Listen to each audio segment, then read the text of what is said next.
Good morning students. आपके जो GPB 221 course चल रहा है प्रिंसिपल्स ऑफ सीड टेक्नोलॉजी, तब अब उसमें अपने डिफरेंट जो क्रॉप्स है, सीरियल्स हो गई, आपके पल्सेज हो गई, या फोडर क्रॉप्स हो गई, या वेजिटेबल्स है, तो उनके अपने सीड प्रोडक्शन जो भी टेक्निक अपने अपनाते हैं, क्या आइसोलेशन डिस्टेंस वगैरह इसमें रखते हैं, तो उनके बारे में कंप्लीट अध्ययन करेंगे। तो इससे पहले अपने जो भी सारे चैप्टर थे प्रोसेसिंग से रिलेटेड या स्टोरेज से रिलेटेड या सीड लेजिस्लेशन से रिलेटेड, वो तो अपने कंप्लीट हो चुके हैं। अब अपने सीड प्रोडक्शन के बारे में पढ़ते हैं। तो इसमें पहले अपने पढ़ेंगे foundation and certified seed production in cereals. धान्य जो क्रॉप्स होती है, अपनी सीरियल्स होती है, उनमें सर्टिफाइड और फाउंडेशन सीड क्रॉप अपने कैसे इसमें प्रोड्यूस करते हैं। तो इसमें आपके मेजरली जैसे आपकी गेहूँ हो गई, जो है आपके सोरगम है, पर्ल मिलेट है आपके, और आपके पेडी है, मक्का। इन क्रॉप्स के बारे में अपने जनरली इसमें सीड प्रोडक्शन के बारे में पढ़ेंगे। इसमें वीट और बार्ले ये तो अपने सेल्फ पॉलिनेटेड क्रॉप्स हैं। सोरगम में कुछ हद तक क्रॉस पॉलिनेशन थोड़ा ज़्यादा पाया जाता है, तो ओपन क्रॉस पॉलिनेटेड में आ जाती है। पर्ल मिलेट और पेड ये अपने इसमें पेडी है, और इसके बाद मक्का हो रहा है आपके मक्का। पेडी भी आपकी सेल्फ पॉलिनेटेड क्रॉप है, और मक्का और पर्ल मिलेट आपके क्रॉस पॉलिनेटेड क्रॉप है। तो इनमें अपने जनरली जिन क्रॉप्स में अपने इमस्कुलेशन टेक्निक्स वगैरह उनके बारे में भी अध्ययन करेंगे, या जिनमें अपने मेल स्टेबिलिटी वगैरह सिस्टम है, तो उनके बारे में भी अध्ययन करेंगे। तो पहले अपने आज इसमें वीट और जो आप बार्ले है उसके बारे में देखते हैं। 2 क्रॉप्स को लेते हैं, फिर अपने 3 क्रॉप्स और 2 क्रॉप्स ऐसे करके अपने इसमें सीरियल्स की लेक्चर कंप्लीट करेंगे। तो इसमें सबसे पहले अपने कोई भी सीड प्रोडक्शन के बारे में अपने अध्ययन करने से इसमें ये इतने पॉइंट्स अपने को कंसीडर करने चाहिए, जिसमें पहला है सीड सोर्स। आपकी कोई भी सीड क्रॉप के जो सीड प्रोडक्शन का कोई भी आप एग्जाम क्वेश्चन आ जाए, तो इन 5 या 4 पॉइंट है, इनके अकॉर्डिंग ही अपने इनको आंसर करना होता है। तो इसमें पहले अपने होते हैं सीड सोर्स। सीड सोर्स अपने कहाँ से प्राप्त करना है, सीड सोर्स कैसा होना चाहिए। तो सीड सोर्स अपने को ऑथेंटिक एजेंसी से इसमें प्राप्त करना होता है। इस पर अपने लेबल वगैरह सीड पर जो अपने सीड कंटेनर से साथ में आता है, जब सीड बोरे वगैरह आते हैं तो उन पर एक लेबल लगा होता है, तो उस पर सारी कंप्लीट जानकारी होती है, जिसमें सीड प्योरिटी आपकी होगी, फिजिकल प्योरिटी होगी, genetic purity, moisture percentage, variety का नेम वगैरह, कौन सा टाइप है, फाउंडेशन है या सर्टिफाइड है, तो उस सारी जानकारी उस पर अंकित होती है। तो वो उसको अपने सीड सोर्स होता है, वो ऑथेंटिक सीड सोर्स से अपने को सीड प्राप्त करना चाहिए। और उसका जो लेबल है वो भी उसके अपने को उखाड़ कर उसको बाद में संभाल कर इसमें रख लेना चाहिए, तो आगे की जो प्रक्रिया होती है उसमें सहायता मिलती है अपने को। दूसरा खेत का चयन, फील्ड सिलेक्शन, ये बहुत ज़्यादा ज़रूरी पॉइंट है। फील्ड सिलेक्शन अपने इसमें फील्ड का सिलेक्शन किस आधार पर करते हैं, उस वैरायटी के अकॉर्डिंग अपने को फील्ड सिलेक्शन इसमें करते हैं। तो फील्ड अपना क्या होना चाहिए, जो वीडी प्लांट है, जो ऑफ टाइप प्लांट वगैरह हैं, तो उनसे फ्री होना चाहिए बिल्कुल। डेब्रीज वगैरह, कचरा वगैरह उसमें बिल्कुल होना नहीं चाहिए। तो जो प्रीसीडिंग क्रॉप आपने ली है सेम वो क्रॉप नहीं होनी चाहिए, यानी कि पिछले वर्ष अगर आपने वीट क्रॉप ली है तो अपने उस वीट का उस फील्ड का अपने चयन नहीं करेंगे इसमें। तो प्रीसीडिंग क्रॉप उसमें अदर होनी चाहिए, वीट वगैरह प्लांट नहीं होनी चाहिए, ऑफ टाइप प्लांट वगैरह उसमें नहीं होनी चाहिए। वो फील्ड बिल्कुल नीट क्लीन होना चाहिए, साफ होना चाहिए। और बाकी जो भी अपने फार्म ऑपरेशन करते हैं तो उसमें अपने फील्ड को पूरी तरह प्रिपेयर करते हैं। जो सीड बेड बनाते हैं वो बिल्कुल क्लियर होनी चाहिए, ताकि सीड को जर्मिनेट होने में कोई दिक्कत न हो। परचकरण सीड प्रोडक्शन में ये बहुत ज़्यादा ज़रूरी है कंटामिनेशन को रोकने के लिए, क्योंकि जो अपने जेनेटिक प्योरिटी उसको मेंटेन रखने के लिए आइसोलेशन इसमें बहुत ज़्यादा ज़रूरी होता है। तो सेल्फ पॉलिनेटेड क्रॉप्स होती है जनरली, उनमें 3 मीटर, जैसे जैसे इसमें पॉलिनेशन अपने क्रॉस पॉलिनेशन की दर बढ़ती जाती है, उसी प्रकार अपने इसमें आइसोलेशन डिस्टेंस भी बढ़ाते जाते हैं। तो सेल्फ पॉलिनेटेड जितनी भी क्रॉप है, वीट बार्ले वगैरह, इनमें 3 मीटर अपने आइसोलेशन डिस्टेंस रखते हैं। लेकिन कुछ अदर जैसे फैक्टर हो गए, जैसे लूज सिमट हो गए वीट में, तो उसके लिए अपने थोड़ा सा आइसोलेशन इसमें अलग रखना होता है, 150 मीटर।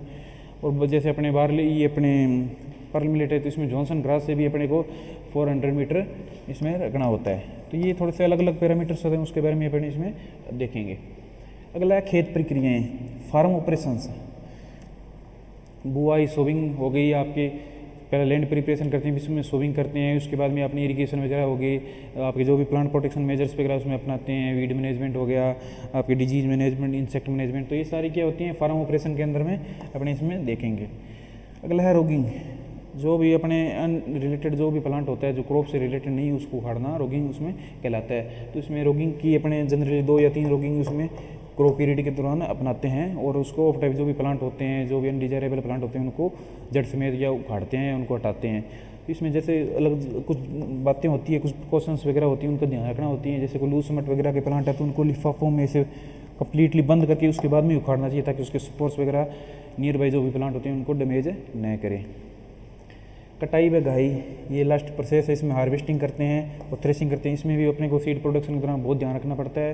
हार्वेस्टिंग सही स्टेज पर ही करनी चाहिए। 15% से ज़्यादा अगर मॉइस्चर पर हार्वेस्टिंग अपने करते हैं, सीड में मॉइस्चर ज़्यादा है तो उसमें थोड़ा ख़राब होने की उसमें दिक्कत रहती है, ताकि फिर अगर थ्रेसिंग करेंगे तो भी सीड अपने उसमें डैमेज वगैरह हो जाएंगे। जो थ्रेसिंग मशीन्स वगैरह होती हैं उनमें सीड को फूटने वगैरह या उनके डैमेज होने की संभावना ज़्यादा रहती है। तो भी इस चीज़ का भी अपने मॉइस्चर परसेंटेज का भी ध्यान ज़्यादा इसमें रखना पड़ता है। तो पहले देखते हैं सीड सोर्स, बीज स्रोत। प्रमाणीकृत संस्था द्वारा मान्य स्रोत से बीज लेकर आधार पर प्रमाणीकृत बीज उत्पादन किया जाना चाहिए, ताकि अनुवांशिक शुद्धता को बनाकर रखा जा सके। तो आपका जो सीड सोर्स है वो बिल्कुल ऑथेंटिक होना चाहिए। उसमें जो भी सारी जानकारियाँ अंकित है वो बिल्कुल एकदम एक्यूरेट होनी चाहिए, यानी कि उस पर खरा उतरना चाहिए। ये नहीं कि आपने जो सीड लिया है उसमें इमेच्योरिटी वगैरह जो भी अपने है उसमें ज़्यादा सीड इमेच्योर है, या फिर सीड में जो भी प्योरिटी जो उसके प्योरिटी के पैरामीटर्स हैं उस पर वो खरा नहीं उतर है, उसमें जो भी मिले हुए हैं कुछ कंकड़ पत्थर वगैरह, तो ये चीज़ें इसमें ध्यान रखने लायक होती है। आधार बीज उत्पादन के लिए प्रजनक बीज की उपयोग किया जाता है, यानी कि फाउंडेशन सीड होता है जिसे को अपने मदर सीड भी बोलते हैं, उसके लिए ब्रीडर सीड का इस्तेमाल किया जाता है। तो ये आपको प्रोजनी कराई हुई है, न्यूक्लियस से ब्रीडर, ब्रीडर से फाउंडेशन और फाउंडेशन से सर्टिफाइड सीड प्रोड्यूस करते हैं इसमें। तो प्रमाणीकृत बीज होता है जो foundation seed are use for certified seed production. जो सर्टिफाइड सीड होता है उसके प्रोडक्शन के लिए अपने फाउंडेशन सीड इसमें इस्तेमाल करते हैं। तो इसके टे कलर भी होते हैं, फाउंडेशन सीड में अपने वाइट कलर का टे होता है, उससे भी अपने को पता चलता है सीड है कौन सा फाउंडेशन है या ब्रीडर है या अपने सर्टिफाइड है। अगला है खेत का चयन, फील्ड सिलेक्शन। खेत की स्थिति पृथक्करण आवश्यकताओं के अनुरूप होनी चाहिए, यानी कि जो अपने आइसोलेशन डिस्टेंस वगैरह है वो उसमें बिल्कुल अपना उसमें अपना सकें। ये नहीं कि आपने जो फील्ड सेलेक्ट किया है उसमें आइसोलेशन डिस्टेंस, अब जैसे आपका इस फील्ड ए है कोई, या आपने सीड मल्टीप्लिकेशन दूसरा फील्ड बी है, तो इनमें अपने जो भी अपनी ज़रूरी रिक्वायरमेंट्स होती है आइसोलेशन की वो अपने इसमें मेंटेन कर सकें। 3 मीटर होता है जैसे वीट और बार्ले वगैरह में, ये तो आसानी से हो जाता है। लेकिन अगर उसमें हो सकता है उसमें अपने लूज सीमेंट वगैरह के हो तो उससे भी 150 मीटर की जरूर दूरी रखनी होती है। कई क्रॉप्स में 1000 मीटर तक होती है, 1500-1600 मीटर तक होती है। तो वो सारी अपने क्या होती है ऑपरेशन है अपने लागू कर सकें, इतनी उसमें होनी चाहिए जगह वगैरह। तो क्या है पृथक्करण आवश्यकताओं के अनुरूप ही होनी चाहिए। खेत में पिछले वर्ष कहीं वही फसल न उगाई गई हो, यानी कि प्रीसीडिंग जो क्रॉप ली हुई वो सेम क्रॉप नहीं होनी चाहिए। नहीं, अगर सेम क्रॉप है तो अपने उसमें सीड प्रोडक्शन अपना प्रोग्राम नहीं लगाएंगे। खेत समय उगे अन्य पौधों में खरपतवारों से मुक्त हो, सैनिटाइजेशन बिल्कुल खेत फील्ड अपना क्लीन नीट होना चाहिए। मृदा की उर्वरता बीज फसल के अनुरूप हो, यानी कि अपने जो सॉइल फर्टिलिटी होती है वो भी अकॉर्डिंग टू जो क्रॉप का सीड ले रहे हैं तो उसके अकॉर्डिंग होनी चाहिए। नहीं तो अपना सीड भी वीक होगा, प्लांट वगैरह भी वीक होंगे और सीड की क्वालिटी भी बिल्कुल डाउन होगी। खेत की मृदा मृदजन्य कीटों व रोगों से मुक्त हो।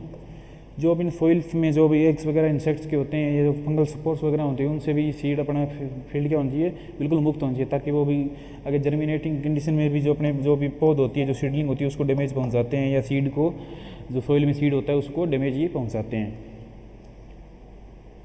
अगला पृथक्करण।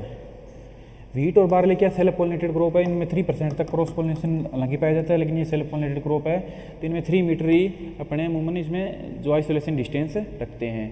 और लूज सीमेंट के केस में अपने इसको 150 मीटर तक इसमें आइसोलेशन बढ़ा सकते हैं। तो इस आइसोलेशन डिस्टेंस का मतलब है भी जैसे फील्ड ए और फील्ड बी है तो इनके बीच की जो दूरी होती है वो आइसोलेशन डिस्टेंस होता है। तो ये आइसोलेशन डिस्टेंस अपने को इसमें मेंटेन रखते हैं ताकि कंटामिनेशन अपना न हो, जेनेटिक प्योरिटी बनी रहे। सोइंग, तो सोइंग जनरली वीट की अपने सोइंग अपने नवंबर में की जाती है वीट और बार्ले की। तो सीड रेट 80 to 100 kg और इसमें 75 kg अपने पर हेक्टेयर की सीड रेट रखते हैं। तो नवंबर के जो प्रथम पखवाड़ा होता है जो फर्स्ट फोर्टनाइट होता है उसमें अपने जनरली इसकी सोइंग करते हैं, लेकिन कुछ वैरायटियाँ जो ज़्यादा मतलब लंबे समय वाली वैरायटी होती है उनके प्रथम पखवाड़े में कर देते हैं, और कुछ वैरायटियाँ होती है जो शॉर्ट ड्यूरेशन वैराइटीज होती है उनका द्वितीय पखवाड़े तक भी अपने लेकर जा सकते हैं इसमें।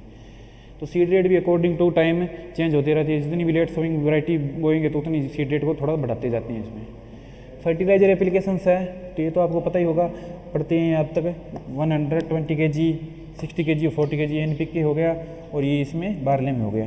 तो इनका भी एप्लीकेशन का भी एक रूल होता है। तो अपने जो भी ये कंप्लीट होता है और इसकी हाफ डोज अपने सोइंग की टाइम है, जो सोइंग टाइम नहीं उसको फील्ड प्रिपरेशन के दौरान इसमें सॉइल में इनकॉर्पोरेट कर देते हैं, यानी कि सॉइल में मिला देते हैं। इनकी कंप्लीट डोज और इनकी हाफ डोज, बाकी इसकी हाफ डोज अपने फ्लोरिंग के समय में अपने ब्रॉडकास्टिंग के थ्रू कर सकते हैं, या इसको 3 पार्ट में भी डिवाइड करके अपने दे सकते हैं नाइट्रोजन फर्टिलाइजर्स को। तो इसके अलावा और कुछ भी ऐसे भी होता है, जैसे 2.5% अपने यूरिया का छिड़काव करते हैं ड्यूरिंग जो ग्रेन फॉर्मेशन स्टेज होती है, जो ग्रेन मेच्योरिटी स्टेज होती है, उसमें तो दाने थोड़ी परिपक्व अच्छे होते हैं, तो ये भी अलग भी अपने इसमें छिड़काव इसमें कर सकते हैं फर्टिलाइजर्स का। इरिगेशन बहुत ज़्यादा ज़रूरी है गुड स्टैंड क्रॉप के लिए। तो वीट में जनरली 5 से 6 इरिगेशन होती है और बार्ले में 2 से 3 से इरिगेशन अपने इसमें देते हैं। तो ये अपने अकॉर्डिंग टू स्टेज देते हैं, जिसमें शियरिंग स्टेज होगी, टिलरिंग स्टेज होगी, जॉइंटिंग स्टेज होगी, या ग्रेन फॉर्मेशन में डफ स्टेज वगैरह होगी। तो इस जो भी अपने 5 से 6 जो अपनी क्रिटिकल स्टेज होती है उसके अकॉर्डिंग अपनी इसमें इरिगेशन देते हैं। इसमें अपने शियरिंग स्टेज हो गई और जो अपने फ्लोरिंग स्टेज हो गई और ग्रेन फॉर्मेशन जो भी दाने में दूध या दाना होता है उस अवस्था में इसमें 3 इरिगेशन अपने बार्ले में देते हैं। तो बार्ले की इरिगेशन रिक्वायरमेंट वीट की तुलना में कुछ कम है।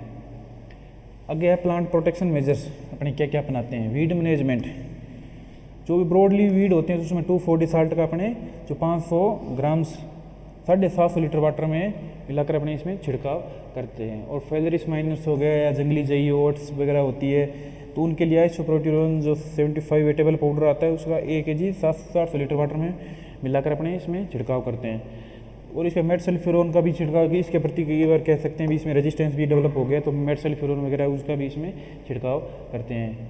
तो यही अपने बार्ले में अपनाते हैं। अगला है डिजीज मैनेजमेंट। वीट में आपको मालूम ब्राउन और ब्लैक रस्ट और ब्लाइट डिजीज वगैरह आते हैं, तो उनके लिए कुछ भी फंगीसाइड्स हैं, जैसे प्लांट वैक्स हो गया, प्रोपिनाकोलाजोल हो गया, जो सिस्टमेटिक फंगीसाइड्स हैं, इनकी इस डोज के अकॉर्डिंग अपने इसमें छिड़काव करते हैं। और ट्रीटेड सीड को भी जो कार्बोक्सिन वगैरह है, इनसे सीड को ट्रीटमेंट करके भी अपने इसमें सोइंग करते हैं। तो इनके 15 डे के इंटरवल पर अपने छिड़काव इसका करना चाहिए। अगर हमें सिम्टम वगैरह दिखाई दे तो थोड़ा छिड़काव को 15 दिन के इंटरवल पर बढ़ाते रहते हैं। इसमें इंसेक्ट मैनेजमेंट में क्या करते हैं, जो इसमें जो एफिड्स वगैरह वीट में जो भी आते हैं, इसमें थायडोन वगैरह हो गया, इक्लेक्स हो गया या फोलिथियोन वगैरह हो गया, तो इनका छिड़काव इसमें करते हैं। इसके साथ ही अपने क्लोरोफायरिफोस का भी छिड़काव करते हैं। दीमक वगैरह की जो अपने डालते हैं, अपने कंपोस्ट वगैरह जो क्रॉप्स में डालते हैं, तो उसमें दीमक वगैरह की कुछ प्रॉब्लम्स आती है, तो इसमें क्लोरोफायरिफोस होता है जिसको अपने 2.5 लीटर वाटर के साथ में पर हेक्टेयर की दर से इसमें पानी जो सिंचाई करते हैं उसके अकॉर्डिंग उसमें बहाते रहते हैं। तो इसमें बूंद वगैरह इसमें साथ साथ में बहाते रहते हैं और वो अच्छी तरह सॉइल में इनकॉर्पोरेट हो जाती है। तो ये दीमक के लिए क्लोरोफायरिस क्या करते हैं, कुछ रेट वगैरह जो होते हैं, चूहे वगैरह, उनकी समस्या आती है, तो इनमें एल्यूमिनियम फॉस्फाइड की जो टैबलेट्स वगैरह आती है 0.5 ग्राम की, तो उनको प्रत्येक जो भी अपने रेट का होल होता है, जो बिल वगैरह होते हैं, उसमें डाल देते हैं। तो इस प्रकार इनका रेट वगैरह ये भी अपने क्रॉप को काफ़ी डैमेज पहुंचाते हैं। इसमें थोड़ा क्रॉप क्या होता है, बदबूदार दाने वगैरह, थोड़े स्मेल्स वगैरह जो आने लग जाती है, तो इनके भी कंट्रोल के लिए एल्यूमिनियम फॉस्फाइड या रेटाफिन का भी इस्तेमाल इसमें करते हैं। आगे की प्रक्रिया है रॉगिंग आपको बता दिया। ऑफ टाइप प्लांट्स वगैरह जो अनडिजायरेबल प्लांट्स होते हैं उनको अपने हटाते हैं। जो जनरली इसमें क्या होता है, जो अपने बाली डेवलपमेंट हो जाती है, जो ईयर बन जाता है, उसके बाद में थोड़ा आसान रहता है ऑफ टाइप प्लांट को पहचानने में, तो उसमें रॉगिंग जो प्रक्रिया अपनाते हैं।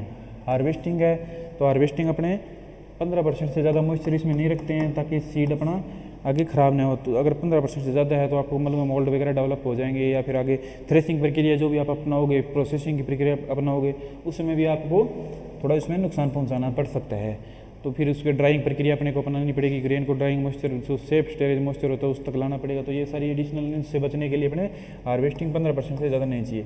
थ्रेसिंग करते हैं 14% से ज़्यादा इसमें मॉइस्चर नहीं होना चाहिए, फिर थ्रेसिंग अपने इसमें करते हैं। तो जो थ्रेसिंग वगैरह करते हैं तो अपने पहले इक्विपमेंट को ढंग से देख लेना चाहिए कि वो वेल क्लीन्ड है या नहीं है, उसमें पुरानी जो भी क्रॉप्स वगैरह के सीड मिले में नहीं है, तो बिल्कुल साफ़ होना चाहिए। क्योंकि सीड प्रोडक्शन का कार्यक्रम है, ये बहुत सावधानीपूर्वक इसमें किया जाता है, बिल्कुल भी एडमिक्सचर इसमें न हो।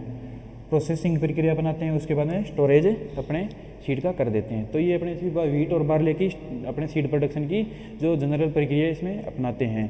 तो इसमें अपने हाइब्रिड सीड तो वैसे इसमें प्रोडक्शन नहीं है। जो वीट है, अपना जो पर्ली मिलेट है, तो उसमें हाइब्रिड सीड प्रोडक्शन हो गया। आपका मक्का है उसमें भी करेंगे, धान है, हाइब्रिड राइस है, इसमें भी जो होता है, तो उसके बारे में भी अपने आगे बढ़ेंगे। 2 लाइन सिस्टम होता है, 3 लाइन सिस्टम होता है इनमें, तो उसके बारे में अपने उसमें डिटेल से पढ़ेंगे। Thank you students.